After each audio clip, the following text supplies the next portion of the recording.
Le 7-9-30 Listen anywhere. وحده من سوريا. sur France Inter. Géopolitique, bonjour Pierre Aski. Bonjour Nicolas. Pierre, ce matin, les États-Unis réintègrent l'UNESCO. Expliquez-nous ça. Lorsque les États-Unis prennent une initiative diplomatique dans le contexte actuel, la Chine n'est jamais très loin de leur pensée.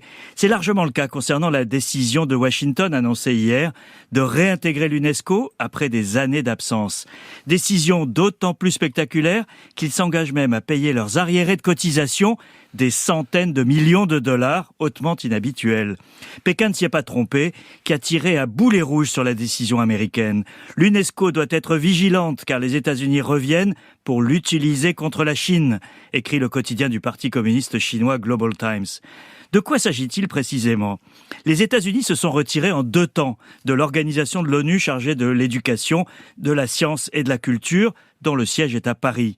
Rien à voir avec la Chine à l'époque. En 2011, l'admission de la Palestine en tant qu'État membre a contraint Barack Obama à suspendre les paiements américains en vertu d'une loi adoptée par le Congrès. En 2017, Donald Trump a poussé plus loin en quittant carrément l'organisation, accusé d'être biaisé contre Israël. Alors pourquoi la réintégration maintenant ? Alors pour 2 raisons, Nicolas. D'abord parce qu'il y a eu un compromis sur la source des frictions, les votes sur les lieux islamiques dans les territoires palestiniens occupés. La directrice générale de l'UNESCO, l'ancienne ministre française Audrey Azoulay, a su calmer le jeu et a sorti l'organisation de ces polémiques. Ensuite, et nous arrivons à la Chine, les États-Unis réalisent que la politique de la chaise vide ne profite qu'à Pékin. La Chine s'est ainsi retrouvée principal bailleur de fonds de l'UNESCO ces dernières années. Or, l'UNESCO, ce n'est pas seulement la sélection des sites du patrimoine de l'humanité, ce sont également des programmes éducatifs, la reconstruction de Mossoul, la défense de la liberté de la presse ou encore des échanges scientifiques. En particulier, l'UNESCO a adopté un code éthique pour l'intelligence artificielle, sujet brûlant aujourd'hui. Les États-Unis ne peuvent pas se permettre d'être absents d'un lieu où se définissent des normes, surtout si la Chine y est. Et que changera, Pierre, ce retour des États-Unis ? Alors Washington frappe un grand coup diplomatique qui a surpris. Non seulement les États-Unis reviennent, mais l'administration Biden a obtenu un soutien bipartisan au Congrès au règlement des arriérés de cotisation.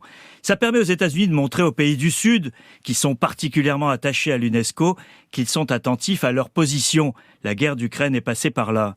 On a d'ailleurs appris hier que l'administration Biden travaillait sur un projet d'élargissement du Conseil de sécurité de l'ONU à 6 grands pays émergents. Même si cette réforme a peu de chances de passer en ce moment, il lui faut montrer de la bonne volonté face aux sirènes anti-occidentales de Moscou et Pékin. À l'arrivée, même si c'est avec beaucoup d'arrière-pensée, ce retour des États-Unis renforce le multilatéralisme soumis à rude épreuve en ce moment. La diplomatie n'a pas dit son dernier mot. Pierre Aski, merci.